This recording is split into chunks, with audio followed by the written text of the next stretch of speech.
So now let's try doing the same kind of simulation, but this time with packed geometry.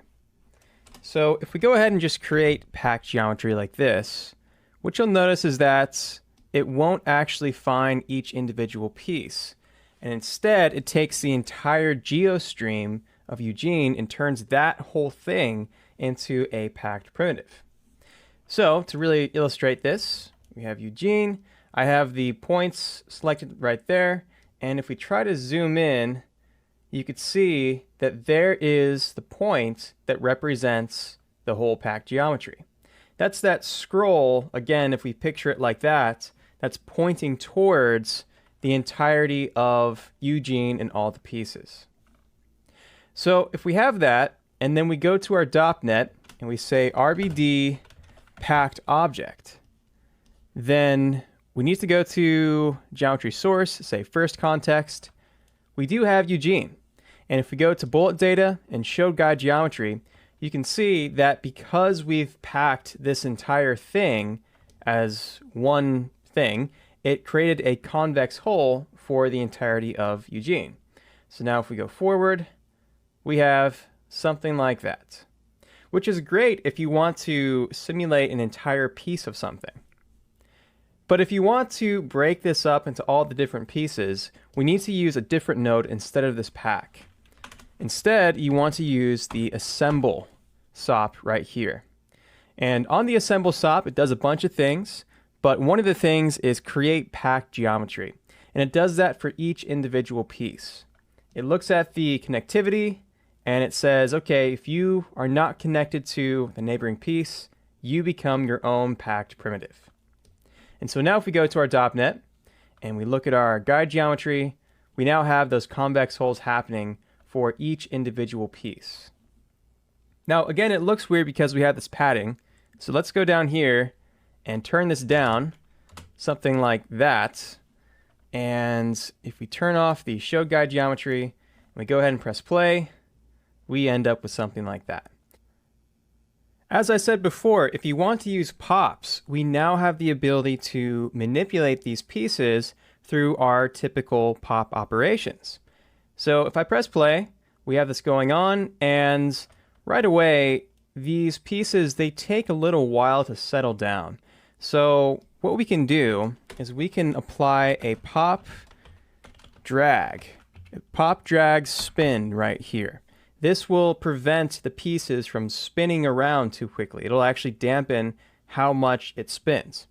And so if we plug that in here to the post solve and we go ahead and press play, as you can see, we've done quite a lot to dampen the simulation. This is a bit too much. So with the spin resistance, you probably want to do that at like 0.075 or something like that. And so maybe even less than that, honestly, 0.075. You don't need a lot to make this work the way that you want to. But the main point here is that we can use these pop notes to do things. We can also keyframe different pop effects. So let's say that we have a wind, and let's just say pop wind right there. All you do is merge it in right there. And let's keyframe something kind of cool. So let's say that we want some kind of magical effect to make these pieces hover above the ground and then fall back down, right? So on the pop wind, let's go to frame 24, keyframe our activation at 0 so that it's off. And then on frame 25, this is when things turn on. So Alt left mouse to set another keyframe, set that to 1. We'll have this last till frame 48. Keyframe again at 1, and then the next frame, it gets turned off. So Alt left mouse one more time. Okay, so that turns the wind on and off. With the wind velocity, let's go up in the Y direction and let's try something like 3, see what happens.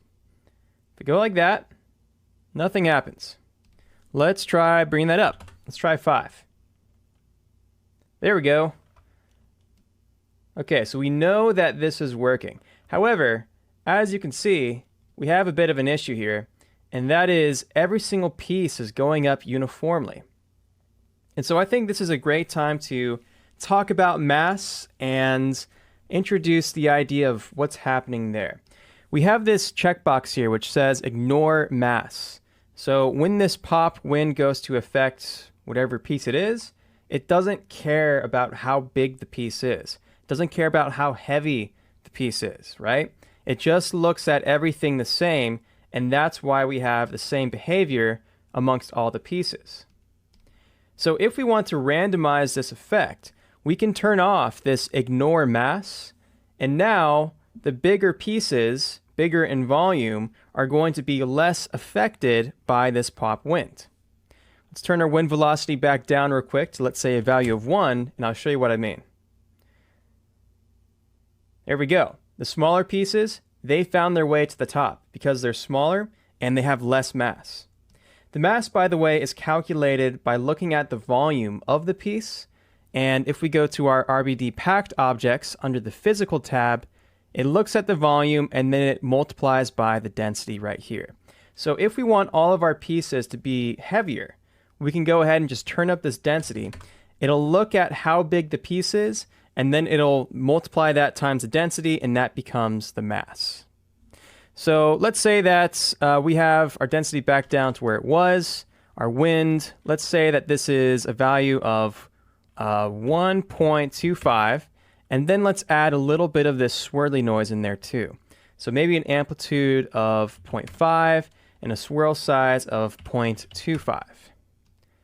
Now we get something like this. Maybe even a swirl size that's a little bit lower too, 0.5. And what's cool about all this is that it's very easy to control these pieces with these pop nodes. Having this kind of control without the pop nodes would be a lot more difficult to do. And so that's one of the main reasons, going back to the RBD packed object, of why you want to use this RBD packed object. It just allows you to do so many more things with these pop nodes available to you. In the next video, let's talk about constraints.